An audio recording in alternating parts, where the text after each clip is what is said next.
धर. Good morning student. मागच्या लेक्चरमध्ये आपण torque acting on magnetic dipole, then potential energy stored in dipole आणि torque acting on current carrying loop वगैरे आपण रिलेशन स्टडी केलेत. आज आपल्याला एक इम्पॉर्टंट डिव्हाइस स्टडी करायची आहे, ती म्हणजे मूव्हिंग कॉईल गॅल्व्हॅनोमीटर. ओके, त्याला MCG म्हणतात. मूव्हिंग कॉईल गॅल्व्हॅनोमीटर याला दुसरं नाव आहे पिव्होटेड कॉईल गॅल्व्हॅनोमीटर. ओके, मूव्हिंग कॉईल गॅल्व्हॅनोमीटर किंवा पिव्होटेड कॉईल गॅल्व्हॅनोमीटर. पहिल्यांदा मी MCGची डेफिनेशन सांगतो. दिस instrument is highly sensitive instrument used to detect minute current flowing through circuit. MCG is highly sensitive instrument used to detect minute current flowing through circuit. सर्किटमधून अगदी small current flow होतोय, हा current आपल्याला detect करायचा आहे. त्यासाठी आपण जी device use करतो त्याला म्हणतात मूव्हिंग कॉईल गॅल्व्हॅनोमीटर. आता याचं प्रिन्सिपल बघा. याचं प्रिन्सिपल आहे, when current carrying coil is suspended in uniform magnetic field it will experience a torque and undergoes rotational motion. आपण डेरिवेशन ऑलरेडी स्टडी केलं आहे. करंट कॅरिंग कॉईल असेल, त्या कॉईलला जर एक्सटर्नल मॅग्नेटिक फील्डमध्ये प्लेस केलं, हे एक्सटर्नल मॅग्नेटिक फील्ड त्याच्यामध्ये ह्या कॉईलला प्लेस केलं, कॉईलमधून करंट पास होतोय इन अँटी क्लॉकवाईज डिरेक्शन. तर according to Fleming left hand rule, या साईडवरचा करंट, या साईडवरचा मॅग्नेटिक फोर्स असेल तो असेल perpendicular to this side in outward direction. या साईडवरचा जो फोर्स असेल it is perpendicular to the side acting in inward direction. आणि या दोन साईडवरचे फोर्स असतील, they are equal in magnitude, opposite in direction आणि त्यांची लाईन ऑफ ॲक्शन सेम आहे. हे दोन फोर्स एकमेकाला कॅन्सल करतील, तर हे दोन फोर्स आहेत, हे दोन वेगळ्या वेगळ्या साईडवर ॲक्ट झालेत, यांची असेंब्ली फॉर्म करेल torque. As a result of this coil undergoes rotational motion. So याचं principal, when current carrying coil is placed in uniform magnetic field it will experience a torque and undergoes rotational motion. Okay, आता moving coil गॅल्व्हॅनोमीटरचा मी diagram draw करतो. बघा, it consist of a soft iron core.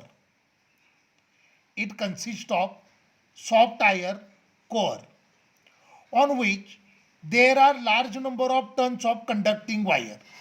ह्याच्यावर conducting wire आहे, ती wire अशी गुंडाळले. It consist of a soft iron core on which there are large number of turns of conducting wire. These windings are enclosed in non metallic frame. हे windings असतात त्याच्यावर प्लास्टिकचा tape लावलेला असतो, म्हणजे हे वाइंडिंग्स असतात ते एअरला एक्सपोज होत नाही. त्याच्यावर असा टेप लावलेला असतो, हे वाइंडिंग्स आपल्याला दिसत नाही. ही नॉन मेटॅलिक फ्रेम म्हणजे टेप, प्लास्टिकचा टेप त्या वायरवर गुंडाळलेला असतो. आपला टेप असतो बघा, जो वायरवर गुंडाळतात, ब्लॅक कलरचा टेप, किंवा बाइंडिंग करण्यासाठी तो ब्राऊन कलरचा टेप वापरतात बघा, तसा एक टेप ह्या वायरवर गुंडाळलेला असतो. This wire is suspended from main terminal by using phosphor bronze thread. Okay, frame is suspended from main terminal by using phosphor bronze thread. A plane mirror is attached to the phosphor bronze thread. Okay, lower end of frame is connected to the spring, which is further connected to the main terminal,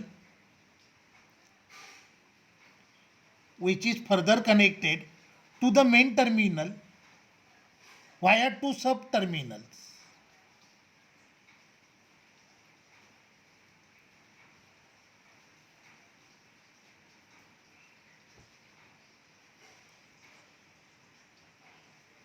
okay, फ्रेमच्या lower एंडला spring attach केले. ह्या स्प्रिंगचं एक end आहे ते पुन्हा main टर्मिनलला attach केलं आहे, आणि दुसरं एंड आहे ते देखील मेन टर्मिनलला अटॅच केलं. This frame is suspended between cylindrical poles of electromagnet. Cylindrical poles of horseshoe magnet म्हटलं तरी चालेल. These are cylindrical poles of permanent magnet. Clear झालं. आता हे झालं याचं diagram. It consist of a lamp and scale arrangement. इथे एक स्केल आहे आणि हा लॅम्प आहे.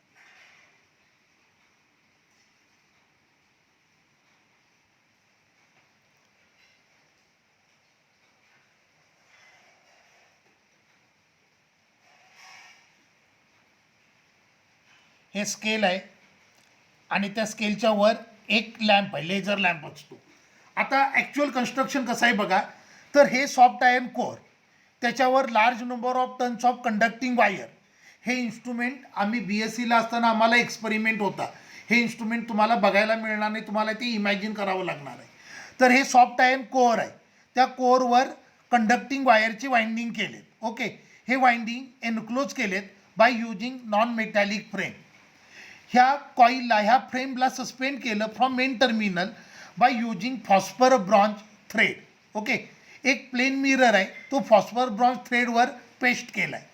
Lower end of frame is connected to spring which is further connected to main terminal via to sub terminal. Okay, आता ही arrangement आहे. ह्याच्या फ्रंटला, ह्याच्या अपोजिटला 1 मीटर डिस्टन्सवर हे लॅम्प अँड स्केल अरेंजमेंट आहे. एक स्केल असतं, मीटर स्केल, आणि त्याच्यावर लॅम्प लावलेला असतो. ह्या लॅम्पची हाईट आणि मिररची हाईट सेम असते. तुमच्या लक्षात येते का? हे बघा, लॅम्प आणि स्केल असे एकमेकाच्या समोरासमोर आहेत असे. ओके, लॅम्प आणि स्केल हे ह्या प्लेन मिररच्या समोर आहेत अपोजिटला. म्हणजे ही लॅम्प अँड स्केल अरेंजमेंट आहे ती ह्या असेंब्लीमध्ये येत नाही, हे वेगळं असतं. फ्रेम आहे त्याच्यापासून 1 मीटर डिस्टन्स समोर लॅम्प अँड स्केल अरेंजमेंट असते. लॅम्पची हाईट आणि मिररची हाईट सेम असते. ओके, लॅम्पची हाईट आणि मिररची हाईट सेम असते. तुम्ही लॅम्प ऑन केला की लॅम्पमधून लाईट येते, ती या मिररवर फॉलो होते. मिररपासून रिफ्लेक्ट झाल्यानंतर लाईटचा स्पॉट असा इथे आलेला असतो. ह्या स्केलवर एक लाईटचा स्पॉट दिसतो. ओके, आता ज्या वेळेला ही फ्रेम रेस्ट पोझिशनला आहे त्यावेळेला लाईटचा स्पॉट असेल तो 0 मार्कची कोइन्साइड झालेला असेल. आणि ज्या वेळेला तुम्ही करंट पास कराल त्यावेळेला फ्रेमवर टॉर्क ॲक्ट होईल आणि फ्रेम रोटेट होईल. बरोबर आहे, त्यावेळेला लाईटचा स्पॉट असा डिफ्लेक्ट होईल. ओके, स्प्रिंगमुळं ही फ्रेम आहे ती पुन्हा बॅकवर्डला परत येईल. ॲज अ रिझल्ट ऑफ दिस लाईटचा स्पॉट पुन्हा बॅकवर्डला येईल. हे असं याचं वर्किंग असतं. कळलं? So initially there is no current. At that time frame is stationary, there is no torque, so light spot will remains at 0 mark. When we pass current, coil will experience a torque and undergoes rotational motion. As a result of this, light spot will displace on scale. Clear झालं? But the spring attached to the frame will provide restoring torque and bring frame back to its initial position. As a result of this, light spot will deflect on scale on either side of 0 mark. हे म्हणजे आपलं reading असणार आहे. आता इथे बघा, इथे cylindrical poles use केले. सिलेंड्रिकल पोल्स यूज करायचा पर्पज काय असतो बघा. सिलेंड्रिकल पोल्स असतील तर त्यांचं मॅग्नेटिक फील्ड असं असेल.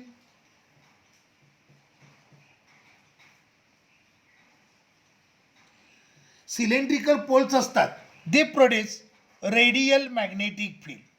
Cylindrical poles will provide radial magnetic field. So for any position of coil, angle between perpendicular drawn to the coil and magnetic field is always 90 degree. Okay, cylindrical poleचा purpose काय लक्षात आला. cylindrical poles असतात, they provide radial magnetic field. Due to radial magnetic field, for any position of coil inside magnetic field, angle between magnetic field and perpendicular drawn to the coil is 90 degree. So coil will experience maximum torque. Clear झालं? मग आता याची theory काय आहे बघा. Deflecting torque, current pass केला, कॉइलमधून current pass केला की कॉईलवर टॉर्क ॲक्ट होईल, त्यामुळं कॉईल तिच्या इनिशियल पोझिशनपासून डिप्लेक्ट होईल. सो डिप्लेक्टिंग टॉर्क फॉर्म्युलाला INAB sine theta. Torque deflecting torque INAB sine theta. Theta 90 degree आहे कारण रेडियल मॅग्नेटिक फील्ड आहे. Due to radial magnetic field theta is 90 degree. Therefore deflecting torque is equal to INAB. Equation number 1. हे आपण already ह्या टॉर्कचं आपण derivation prove केलं आहे. So कॉईलवर act झालेला डिप्लेक्टिंग टॉर्क किती असेल? INAB sine theta. Cylindrical magnetic poles असतात ते रेडियल मॅग्नेटिक फील्ड प्रोव्हाइड करतात. रेडियल मॅग्नेटिक फील्ड असल्यामुळं कोणत्याही पोझिशनला, कॉईलच्या कोणत्याही पोझिशनला angle between magnetic field and perpendicular drawn to the coil हा कायम 90 डिग्री असणार आहे. सो कॉईलवरचा टॉर्क मॅक्झिमम असेल आणि हा मॅक्झिमम टॉर्क असेल INAB. ओके, हा झाला डिप्लेक्टिंग टॉर्क. आता स्प्रिंग जी लोअर एंडला अटॅच केले ती स्प्रिंग रिस्टोरिंग टॉर्क प्रोव्हाइड करेल. आता बघा, रिस्टोरिंग फोर्स फॉर्म्युला असतो K×X. हे के आपण हे ऑसिलेशनमध्ये स्टडी केलं आहे. रिस्टोरिंग फोर्स म्हणजे K×X. के म्हणजे फोर्स कॉन्स्टंट, एक्स म्हणजे डिस्प्लेसमेंट. आता ही लिनियर मोशन आहे, इथे कॉईल रोटेट होते त्यामुळे ही रोटेशनल मोशन आहे. मग ॲनॉलॉजी काय असणार? फोर्सच्या ऐवजी काय येणार? टॉर्क येणार. इंटरनल रिस्टोरिंग फोर्स त्याच्याऐवजी काय येणार? Internal restoring torque. के हा फोर्स कॉन्स्टंट आहे तर याला काय म्हणायचं? Torque constant. आणि एक्स म्हणजे डिस्प्लेसमेंट, लिनियर डिस्प्लेसमेंट, त्याच्याऐवजी काय येणार? Angular displacement. ही ॲनॉलॉजी झाली. लिनियर मोशनमध्ये फोर्स असेल तर रोटेशनल मोशनमध्ये काय असेल? टॉर्क. लिनियर मोशन असेल तर फोर्स कॉन्स्टंट असेल तर इथे काय असेल? Torque constant. लिनियर मोशनमध्ये लिनियर डिस्प्लेसमेंट असेल तर इकडे काय असेल? Angular displacement. So restoring torque provided by spring is equal to K theta, where K is torque constant. Okay, मग या दोघांना इक्वेट करतो कारण इक्विलिब्रियममध्ये डिप्लेक्टिंग टॉर्क आणि रिस्टोरिंग टॉर्क सेम असणार. सो हे आलं INAB is equal to K theta. Therefore I is equal to K upon NAB into theta.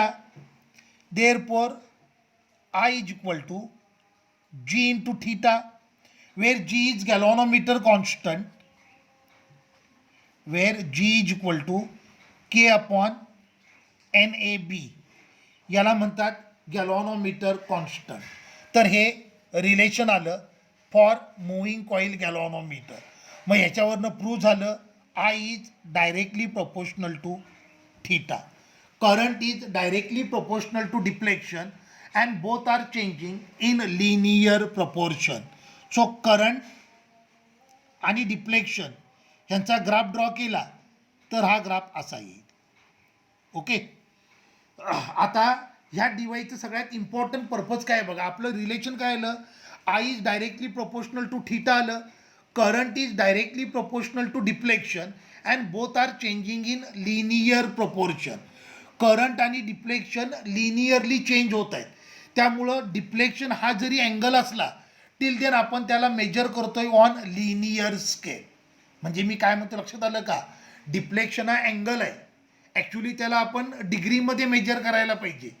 पण ह्या डिव्हाइसचं इम्पॉर्टंट बेनिफिट असं आहे की या केसमध्ये करंट आणि डिफ्लेक्शन हे लिनियरली चेंज होत आहेत. They are changing in linear proportion. त्यामुळं डिफ्लेक्शन हा जरी अँगल असला तरी आपण त्याला जस्ट लाईक लेंथ मेजर करतो. लक्षात आलं? म्हणून इथे lamp and scale arrangement use केले. तर हे याचं थेरी क्लिअर झालं. आता 1 बाय 1 मी पुन्हा एकदा रिपीट करतो, हे थोडंसं इम्पॉर्टंट आहे. पहिल्यांदा डायग्रॅम बघूया. डायग्रॅम बघा. It consist of soft iron core on which there are large number of turns of conducting wire. These windings are enclosed in a non-metallic frame. This frame is suspended from main terminal by using phosphor bronze thread. Okay, a plain mirror is placed on phosphor bronze thread. lower end of frame is connected to spring which is further connected to main terminal via two sub-terminals.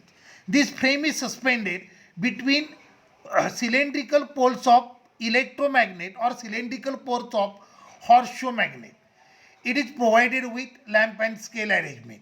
ही जी assembly आहे ह्या असेंब्लीच्या समोर 1 metre डिस्टन्सवर lamp and scale arrangement असणार आहे. लॅम्पची height आणि मिररची height same असणार आहे. तुम्ही लॅम्प ऑन केला की लॅम्पची लाईट मिररवर फॉल होईल आणि तिथून ती रिफ्लेक्ट होऊन स्केलवर येईल. ज्या वेळेला ही फ्रेम स्टेशनरी असेल त्यावेळेला ती लाईट ही 0 मार्कला कोइन्साइड झालेली असेल म्हणजे नल डिफ्लेक्शन असेल. बरोबर आहे. तुम्ही करंट पास केला की फ्रेमवर ही फ्रेम आहे ह्याच्यावर टॉर्क ॲक्ट होईल. As a result of this coil undergoes deflection. Coil deflect झाली की लॅम्प मिररची position with respect to lamp change होणार. हे चेंज झालं की ऑब्व्हियसली हा लाईटचा स्पॉट स्केलवर डिफ्लेक्ट होईल. बरोबर आहे. पण स्प्रिंग आहे ती रिस्टोरिंग टॉर्क प्रोव्हाइड करते आणि फ्रेमला ब्रिंग करते again back to its initial position. त्यामुळं तुम्हाला हा लाईटचा स्पॉट असा स्केलवर ऑसिलेट होताना दिसेल. ओके. मग तो सपोज करा 5 डिव्हिजनपर्यंत पोचला आहे, 5 सेंटीमीटरपर्यंत पोचला आहे, तर डिफ्लेक्शन हा अँगल आहे तरी पण त्याला तुम्ही रीड कसं करणार. Deflection is equal to 5 centimetre. Suppose करा लाईटचा स्पॉट 10 सेंटीमीटरपर्यंत पोचला आहे. ॲक्च्युली डिफ्लेक्शन हा अँगल आहे त्याला 10 डिग्री म्हणायला पाहिजे पण आपण त्याला कसं मेजर करणार 10 सेंटीमीटर. आणि हे पॉसिबल कशामुळं झालं. Due to radial magnetic field, due to cylindrical poles of magnet. मॅग्नेटचे सिलेंड्रिकल पोल्स यूज केल्यामुळं काय झालं.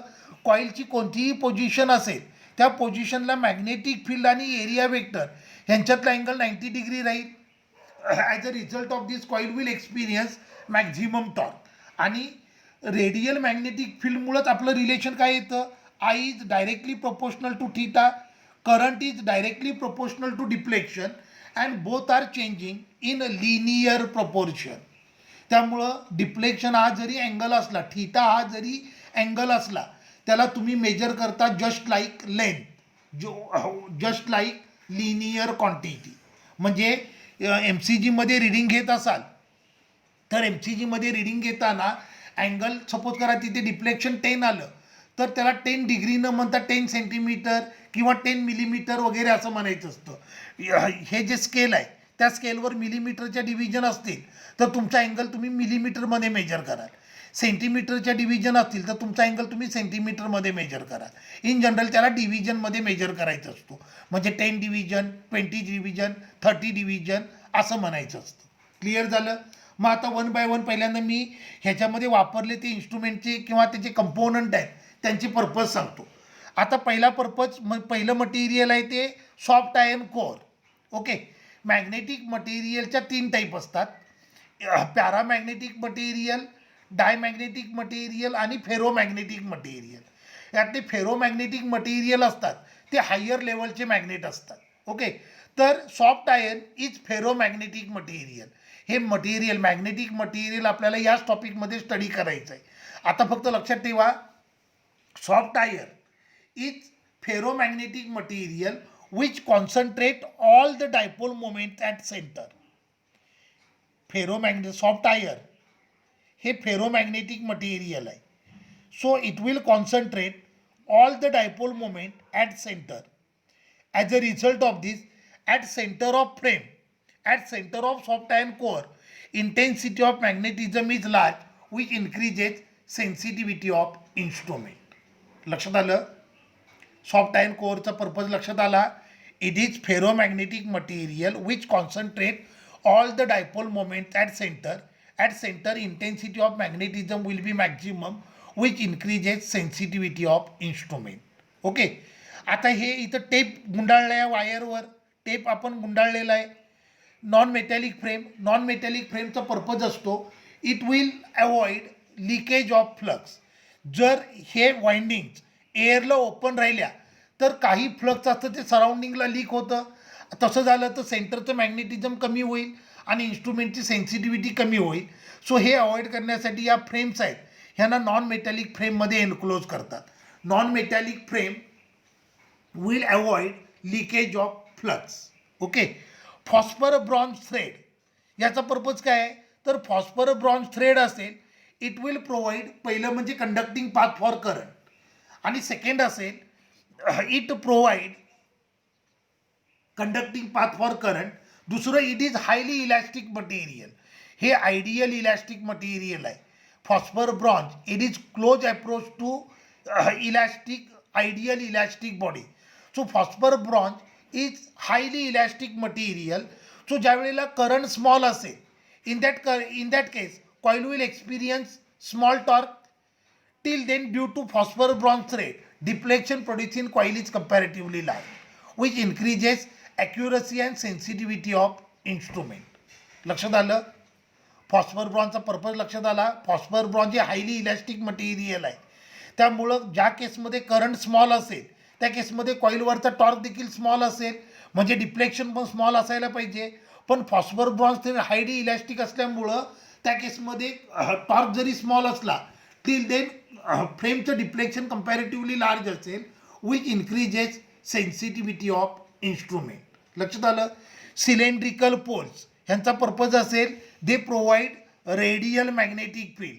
Due to radial magnetic field for any position of coil in a magnetic field, current acting on coil, torque acting on coil is maximum, which increases sensitivity of instrument.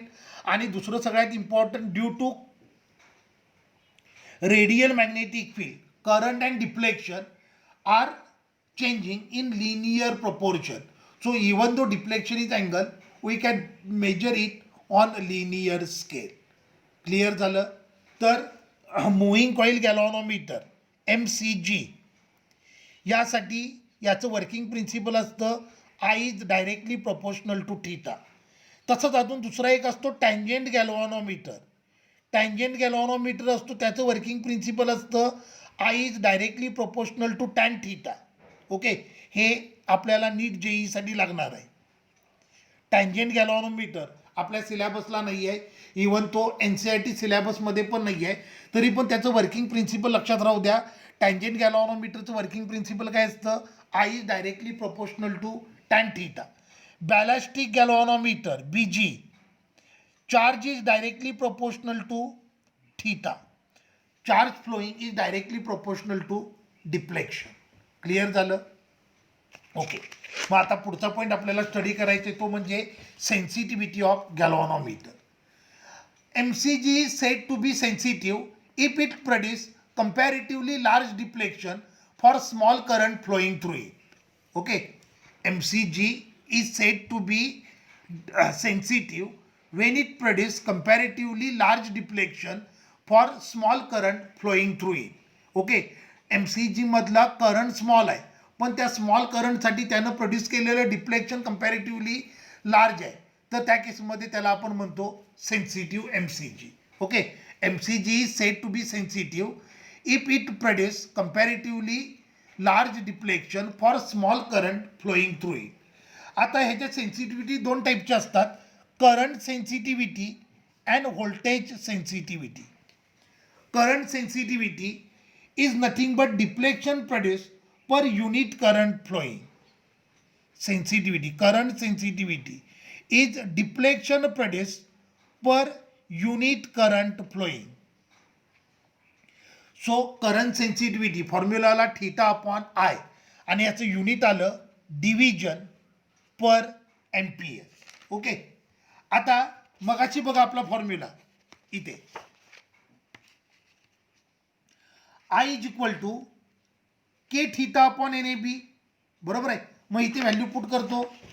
So SI is equal to theta, I is equal to K theta upon NAB. Theta theta cancel झालं, so SI is equal to NAB upon K. Current sensitivity NAB upon K. So current sensitivity कशावर depend असेल, it will depend upon total number of turns, it will depend upon area of cross section, it will depend upon magnetic field, it will depend upon K. आता बघा, K जर decrease झाला तर current sensitivity increase होईल.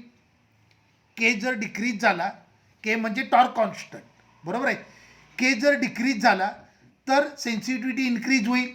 ह्या केला torque constant म्हणतात किंवा कॉन्स्टंट ऑफ सस्पेन्शन फायबर असं पण म्हणतात. आता के जर डिक्रीज झाला तर सेन्सिटिव्हिटी इन्क्रीज होईल. मग सेन्सिटिव्हिटी इन्क्रीज होण्यासाठी केला डिक्रीज करायचं आहे.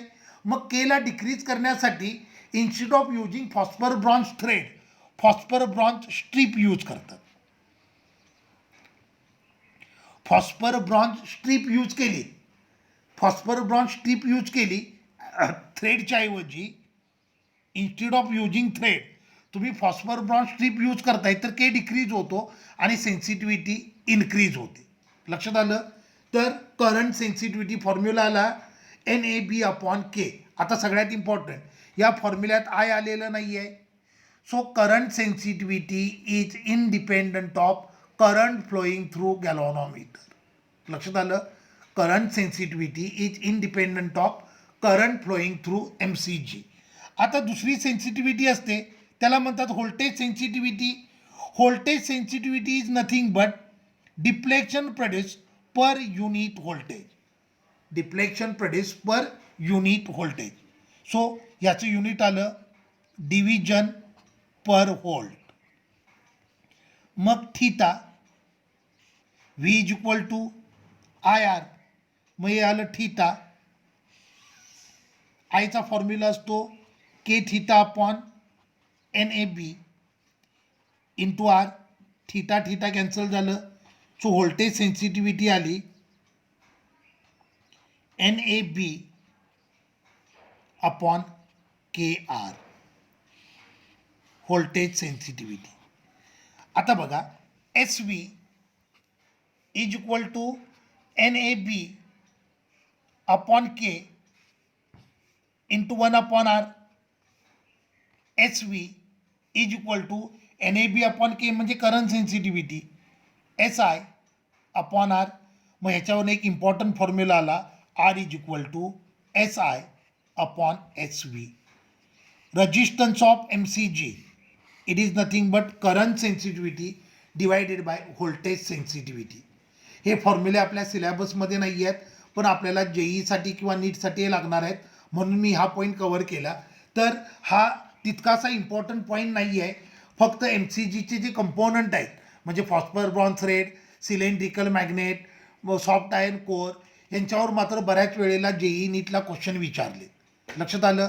तर आपण आज स्टडी केलं MCG. आता MCGच्या केसमध्ये बघा, MCGच्या केसमध्ये ही जी कॉईल आहे तिला तुम्ही सस्पेंड केले बिटवीन सिलेंड्रिकल मॅग्नेटिक पोल्स म्हणून याला सस्पेंडेड कॉईल गॅल्व्हनोमीटर पण म्हणतात. लक्षात आलं. In case of moving coil galvanometer frame is suspended between two cylindrical magnetic poles in radial magnetic field. Therefore it is also called as suspended coil galvanometer. Clear झालं. तर याच्या notes पण मी send करतो म्हणजे तुम्हाला स्टडी करायला अडचण येणार नाही. हे इन्स्ट्रुमेंट तुम्हाला बघायला मिळणार नाही आहे त्यामुळं समजणं थोडंसं अवघड आहे. थोडंसं व्यवस्थित रीड करा म्हणजे तुम्हाला प्रॉब्लेम येणार नाही. काही डाऊट असेल तर मला फोन करा. ठीक आहे, थांबूया.